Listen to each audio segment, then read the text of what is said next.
You got to put on your tech hat for this because it's really confusing and there's a lot we don't know. And this ought to be a tiny little bit battle that we're not even hearing about. But because of the fragility of the world economy, we are hearing about it.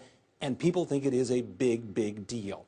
On one side, we have this company called Spamhaus over here. Spamhaus is based in Europe. They're an internet spam watchdog. What they do is they create spam data filters so that 1.4 billion users out there, businesses and individuals alike, don't have their inboxes filled with all those ads and things that you really don't want to see so often and that can clog things up for you.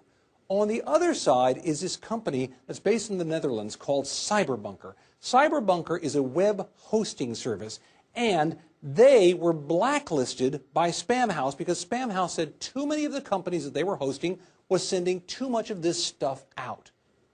So who cares?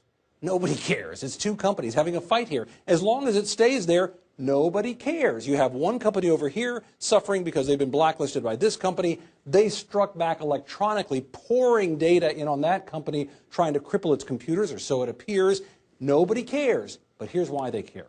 They have so many clients out there and so many people are connected, and the way this is going on, there is this fear that it is indeed slowing down business in many places, maybe only by a little bit, but when you're talking about billions and billions of transactions, every second that is lost starts adding up and adding up and adding up, Jake.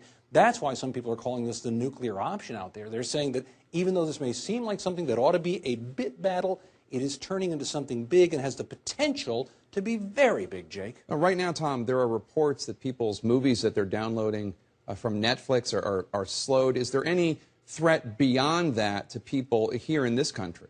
There is not at the moment, and let me show you why. A lot of people aren't aware of this, but the truth is the world is essentially divided into 5 continents of internet usage. And right now we're really only talking about Europe and Russia, this area where this battle is going on right now. But here's the worry, Jake.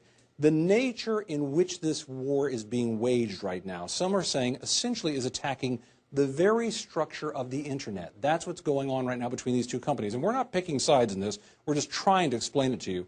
They're saying that this sort of damage is the same as if you had a war in this country and somebody plowed up all the interstate highways. Long after the war is done, you're still going to have a huge, huge problem. That's why all these other internet continents are watching closely, and some big companies are starting to weigh in and say, we've got to stop this fight now.